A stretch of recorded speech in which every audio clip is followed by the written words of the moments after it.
Hi there. In this video segment, we'll be working with the Cybex Pec Fly machine. Now, why would we want to work with the Pec Fly machine?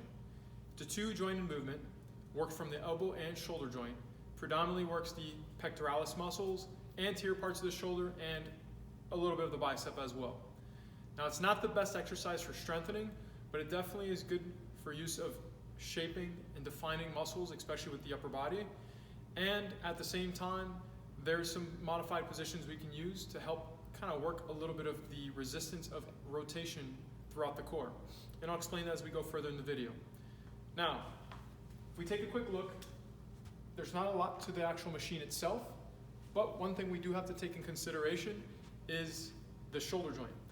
Whether we have the range of motion, in flexion that is, and also in horizontal abduction back, okay? Now, just because we have or may have a tremendous amount of motion doesn't necessarily mean that we need to be using this machine with that much motion. We have to consider the factor, which is the most important here, is that, and I'll show you as we sit down, is the distance from where the resistance is actually going to be relative to the shoulder or the elbow as well, which is what we'll be working. Now granted, the shoulder is the one that's going to take the most because how far it is relative to that distance of the resistance. Now, as far as adjustments go, there's a few things we want to take into consideration. First one is the actual adjustments of the top knobs here. We're going to adjust the arms themselves. So what I'm going to do is, I know I have quite a bit of range of motion here, but I don't want to work this far back. And the main reason for that is we have to think about our anatomy, right?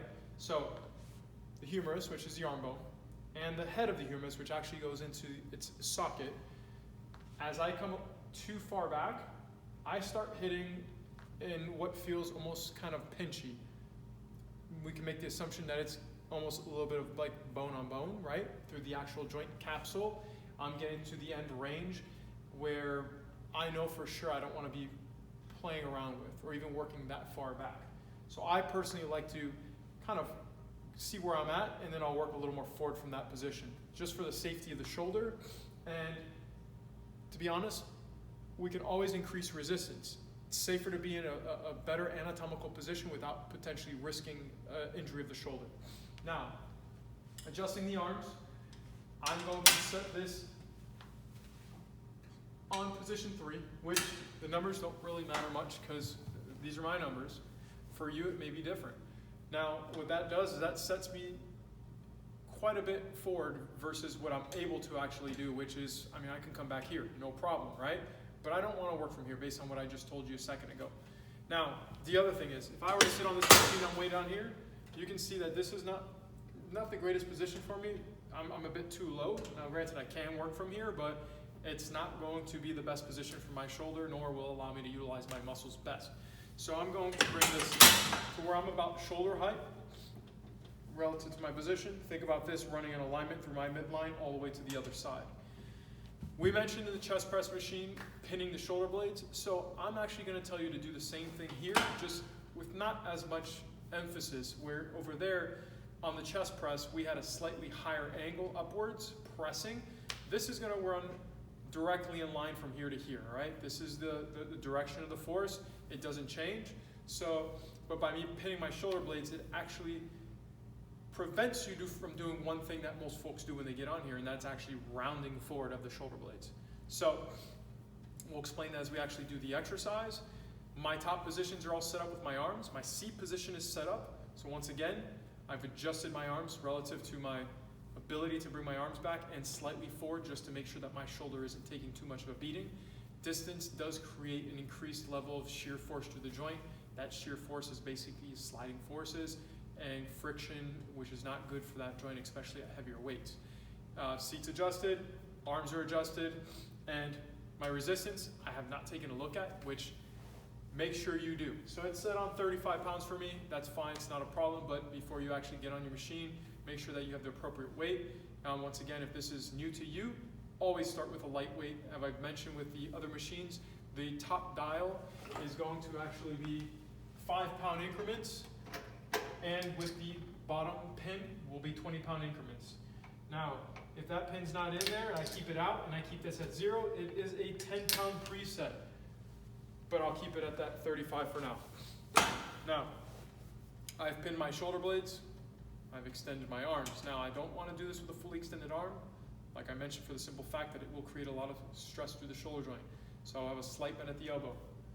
That slight bend at the elbow is going to allow me to engage with the muscles above the elbow, which in this part immediately is going to be the bicep. It will allow me to facilitate these muscles into the anterior part of the shoulder and then through the actual chest itself. Now, I want you to imagine you're kind of doing like a big bear hug or hugging around a barrel with a good squeeze. I've pinned my shoulder blades so that I'm not rounding.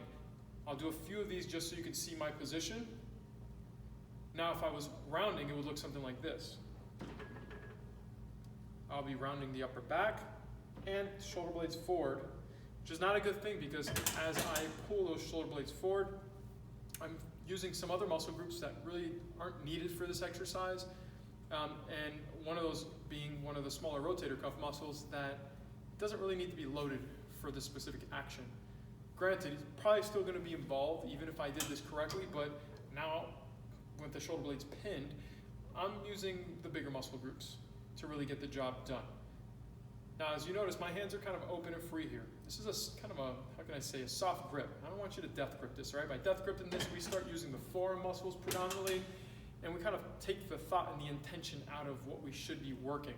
So, being that intention is everything, nice relaxed hands, good squeeze, think about the midpoint of your chest, drawing that in, and squeezing. So we'll do a few of these, get a real nice feeling through the muscles, and then when you're done, you have the option now to actually even do a single arm variation of this. And what I mean by that is that I can come out here, with a slight bend at the elbow, I'm still pinning my shoulder blades down.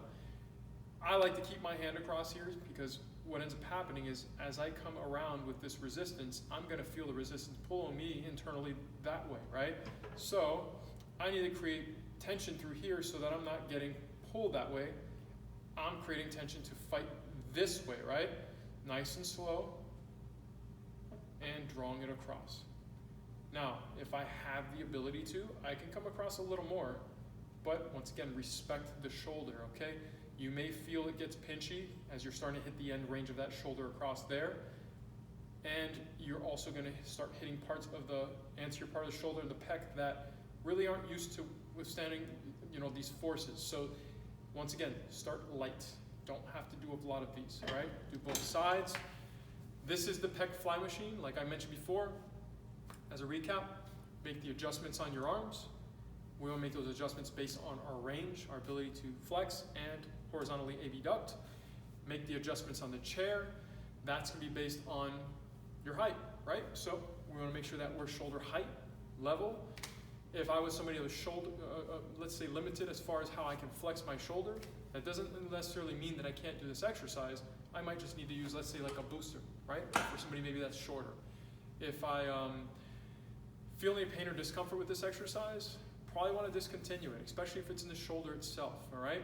Once again, as I explained throughout the video, there's a lot being done here. So you don't, and here's the other thing I notice at times. I get folks that'll do this. They'll flex the elbow quite a bit thinking, okay, well, I'll shorten the distance and just work from here now without putting that additional stress. But what happens is it changes the mechanics of the exercise entirely. Not a good way of doing it. It's not the way it's designed, nor does it even feel right. So stay away from this. These are extremes. Here and here are extremes. Find somewhere in the middle. Okay? Try to keep the midsection abdominally braced as well as you do this. Make sure that we're breathing, and that's it. All right, this is the Pec Fly machine.